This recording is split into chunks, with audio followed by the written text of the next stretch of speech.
मेहुल को मयूर कॉलोनी से काफी शिकायतें आ रही थी।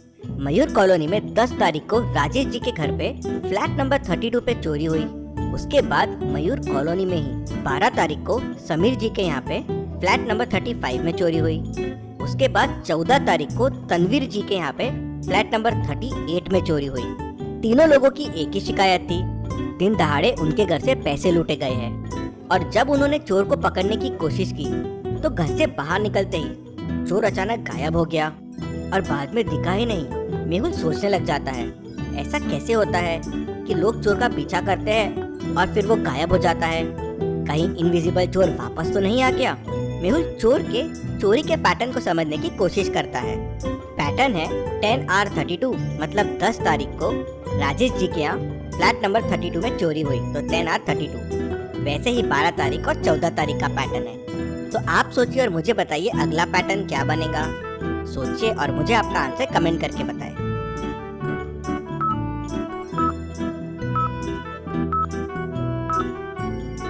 मेहुल पैटर्न को देख के समझ जाता है कि अगला पैटर्न क्या होगा।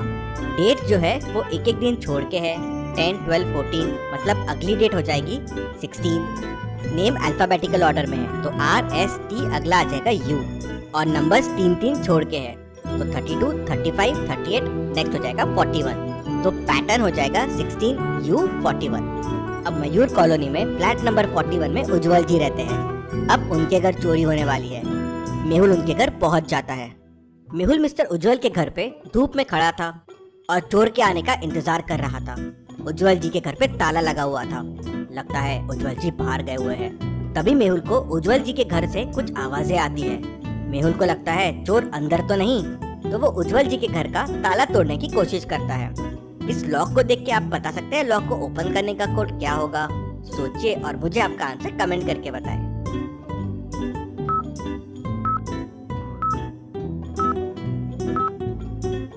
चलिए इसका आंसर देखते हैं। 5 × 2 10 है, -1 9 होगा।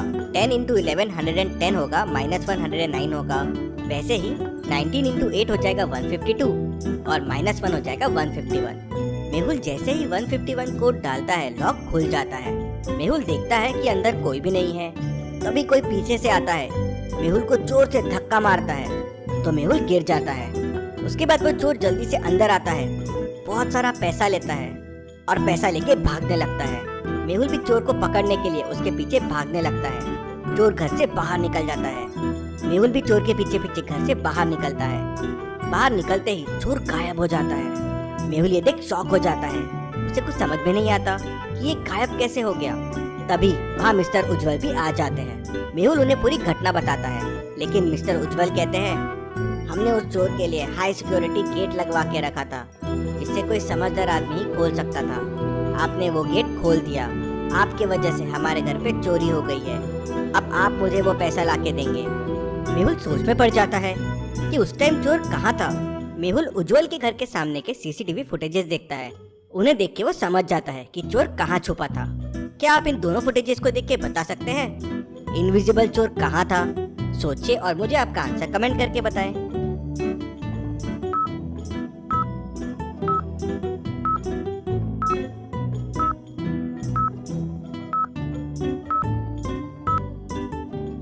चलिए इसका आंसर देखते हैं। अगर आप दोनों पिक्चर्स को ध्यान से देखेंगे तो दूसरे पिक्चर में पेड़ की डाली थोड़ी झुकी हुई है, मतलब इनविजिबल चोर यहीं पेड़ की डाली पे खड़ा था। वो हाई सिक्योरिटी गेट खोल नहीं सकता था, इसलिए वो वहीं खड़ा होके गेट खोलने का इंतजार कर रहा था। इनविजिबल चोर की वजह से मेहुल की बहुत बेइज्जती हो गई थी। मेहुल उस रात बहुत परेशान था।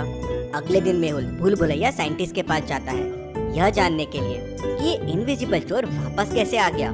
भूल भुलैया साइंटिस्ट ने अपने आने के लिए एक भूल भुलैया बना रखी थी। क्या आप इस भूल भुलैया को देख के बता सकते हैं कौन सा रास्ता साइंटिस्ट तक जाता है? ABCDI। सोचिए और मुझे आपका आंसर कमेंट करके बताएं।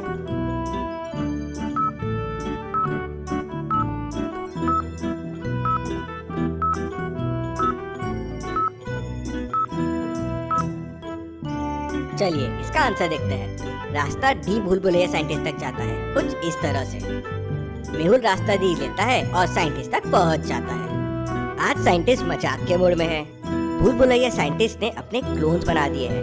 मेहुल देखता है कि सामने 3 साइंटिस्ट हैं। लेकिन असली कौन सा है? क्या आप तीनों को देख के बता सकते हैं असली साइंटिस्ट कौन सा है, ए, बी या सी? सोचिए और मुझे आपका आंसर कमेंट करके बताएं।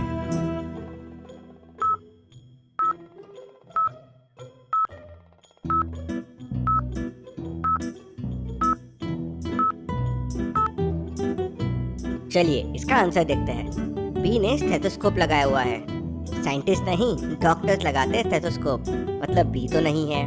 अब ए और सी में सी को राइट साइड में तिल है। अब भूल भुलैया साइंटिस्ट को कभी तिल था ही नहीं, मतलब ए असली साइंटिस्ट है। मेहुल पहचान लेता है तो बाकी तो गायब हो जाते हैं। मुझसे ही मस्ती साइंटिस्ट। और फिर मेहुल साइंटिस्ट को सारी बात बताता है। इंटरेस्टिंग। क्या डिटेक्टिव, आपने एक बात ऑब्जर्व की? चोर गायब कब होता है? उसके गायब होने का पैटर्न क्या है? मेहुल सोचने लगता है। क्या आप सोच के बता सकते हैं चोर के गायब होने का पैटर्न क्या था?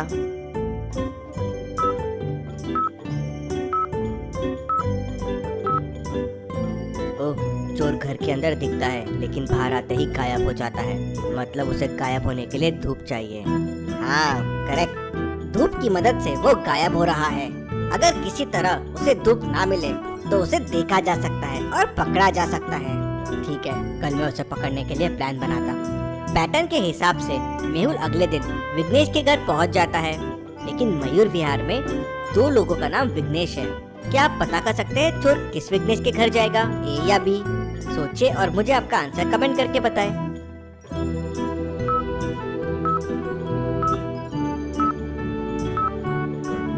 चलिए इसका आंसर देखते हैं। पहले विघ्नेश का घर काफी सारी ऊंची ऊंची बिल्डिंगों के बीच में है, यानी कि चोर वहाँ चोरी नहीं कर पाएगा क्योंकि छाव होने के कारण वो विजिबल हो जाएगा। लेकिन दूसरा विघ्नेश का घर एकदम खाली खाली सा है और काफी धूप भी है, मतलब यहाँ आसानी से चोरी करके भाग सकता है और गायब भी हो जाएगा। मेहुल सेकंड वाले विघ्नेश के घर पहुँच जाता है और वहाँ चोर का इंतजार करने लगता है। चोर पीछे से आता है और मेहुल को जोरों से धक्का देता है। मेहुल गिर जाता है। चोर सीधा अंदर जाता है और बहुत सारा पैसा उठा लेता है और वहाँ से भागने लगता है। मेहुल भी चोर के पीछे भागने लगता है, लेकिन घर से बाहर आते ही चोर गायब हो जाता है। लेकिन फिर भी मेहुल बड़ी आसानी से चोर का पीछा करता रहता है। मेहुल को चोर दिख नहीं रहा था। फिर मेहुल चोर का पीछा कैसे कर रहा था? क्या आप सोच के बता सकते हैं मेहुल ने क्या किया होगा? सोचिए और मुझे आपका आंसर कमेंट करके बताएं।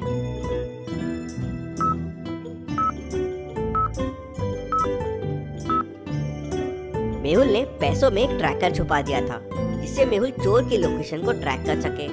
थोड़ी देर बाद मेहुल ऐसा बिहेव करता है जैसे चोर उसे दिख ही नहीं रहा था और उसे चोर के बारे में कुछ नहीं पता था।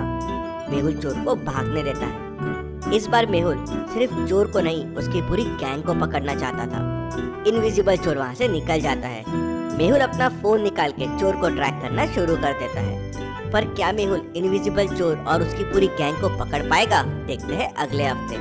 आप डिटेक्टिव मेहुल के लिए जल्दी से वीडियो को लाइक कर दीजिए। चलिए अगली पहेली देखते हैं। मनाली में चोरी की घटनाएं काफी बढ़ गई थी। हर दिन चोरियां हो रही थी। पुलिस चोर को पकड़ नहीं पा रही थी, तो डिटेक्टिव मेहुल को बुला लेती है। मेहुल सिटी में अनाउंसमेंट कर देता है कि चोर के बारे में बताने वाले को 1 लाख रुपए का इनाम मिलेगा। शाम को ही एक आदमी आता है और मेहुल को बताता है कि उसने एक आदमी को 3 घरों के सामने देखा। वो घर को ऐसा देख रहा था मानो घर को चोरी के लिए सिलेक्ट कर रहा हो। मेहुल तुरंत उन घरों के सामने पहुंच जाता है। अब आप इन तीनों घरों को देखिए और मुझे बताइए चोर ने कौन सा घर चोरी के लिए सिलेक्ट किया होगा। सोचिए और मुझे आपका आंसर कमेंट करके बताइए।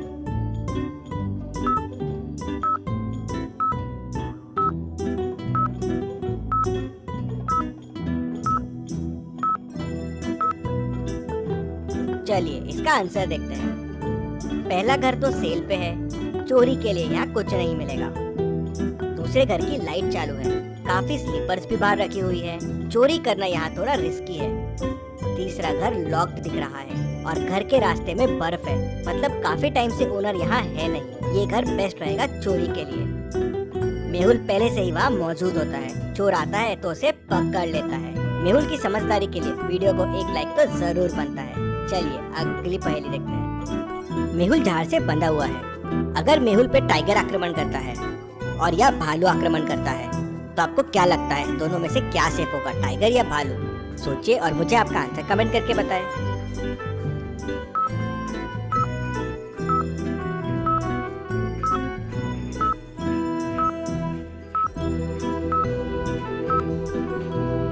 चलिए इसका आंसर देखते हैं। भालू जनरली डेड चीजों पे हमला नहीं करता। अगर मेहुल सांस रोक दे तो भालू उसे छोड़ सकता है, लेकिन टाइगर तो टाइगर है, वो नहीं छोड़ेगा, तो भालू टाइगर से सेफ रहेगा। ऐसी और पहेलियों के लिए चैनल को सब्सक्राइब करके बेल आइकन प्रेस कर दीजिए। Thank you.